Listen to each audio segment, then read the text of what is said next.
as a deputy party leader of ODM, I'm determined, alongside with my colleagues, other deputy party leaders, my chairperson,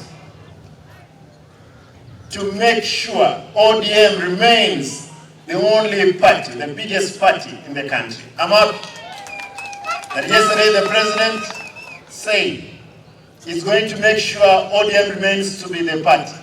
I want to urge him, out of the meeting of yesterday and today, Mheshimiwa William Samoei Ruto, wewe ulikuwa, you were a member of ODM. How I wish, when you're going to sit down, that you come back to your former party, ODM. If you came back to ODM, definitely we'll have you as our flag bearer. If you came back to ODM, we will fulfill the promise Baba